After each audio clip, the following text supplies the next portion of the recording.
Praise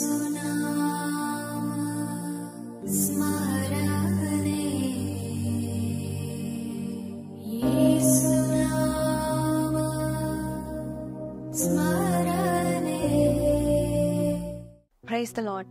యేసునామ స్మరణ అనే ఉదయకాల కార్యక్రమానికి మీ అందరికీ ఆహ్వానం అండి. బాగున్నారా?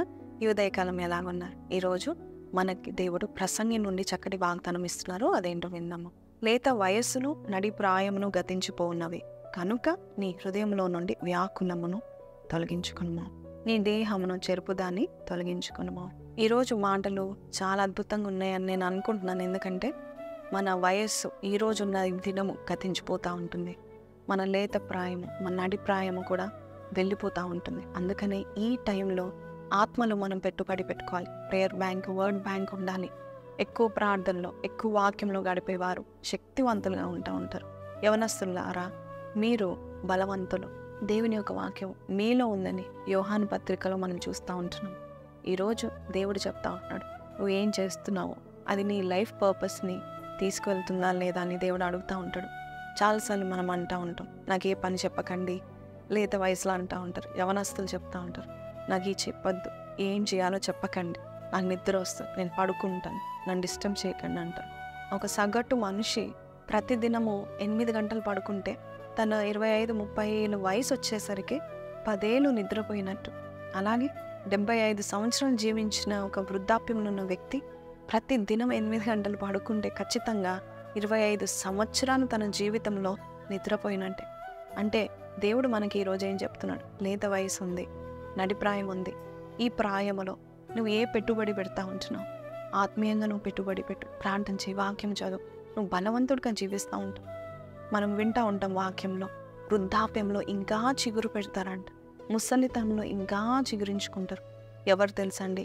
ఆత్మీయంగా వారు పెట్టుబడి పెట్టిన వారే, పరిశుద్ధంగా జీవించేవారే. కాబట్టి ఈ లేత వయసు, ఈ నడిప్రాయం వచ్చినప్పుడు మనం ఏ విషయంలో వ్యాకుల పడద్దు, ఏ చింత మనకు ఉండకూడదు. దేవుడు చూసుకుంటాడు అని మనము ముందుకు వెళ్ళిపోవాలి. దేవుని యొక్క వాక్యం చదివితే ధైర్యం పుడతా ఉంటుంది. నీతిగా జీవిస్తే సింహం వల్లే మనం జీవిస్తూ ఉంటాము. కాబట్టి ఏ వ్యాకులము, దేహంలో పాడు చేసేది ఏది కూడా మనం అంటకుండా దేవుడు కాపాడతాడంట. కాబట్టి ఈరోజు ఈ మాటలు వింటున్న నీవు ఏ విషయంలో నువ్వు బాధపడుకో. ఈరోజు నీవు అలైవ్గా ఉన్నావంటే, నువ్వు జీవిస్తున్నావు అంటే నీ పర్పస్ ఇంకా ఉంది, నీ యొక్క లక్ష్యము ఇంకా ఉందని తెలుసుకోండి. చిన్న ప్రార్థన చేస్తాను, కళ్ళు మూసుకోండి, ప్రార్థన చేద్దాము. ప్రభా, నా దినము లెక్కించట నాకు నేర్పించు అని ప్రార్థన చేద్దాము. వ్యర్థమైన వాటి మీద మనసు తీసివేయండి అని ప్రార్థన చేద్దాం. ప్రార్థన. పరిశుద్ధుడా, మహోన్నతుడగు తండ్రి, స్తుతులకు పాత్రుడా, ఈరోజు ప్రభా నాయనా, నీవు మాకు ప్రభ చెప్పిన ఈ మాటలు బట్టి నీకు వందనాలు నాయనా.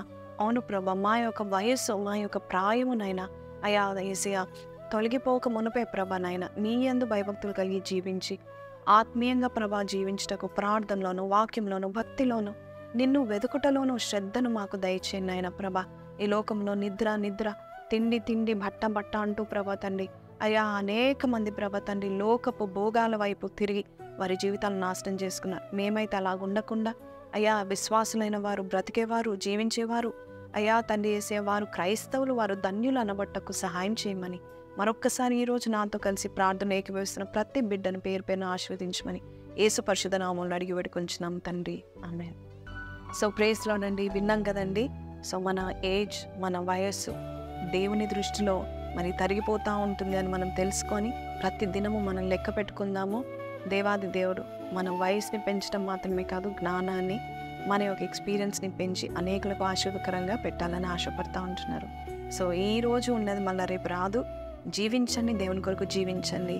గొప్ప కార్యాలు మనం దేవుని కొరకు చేద్దాం. Praise lord.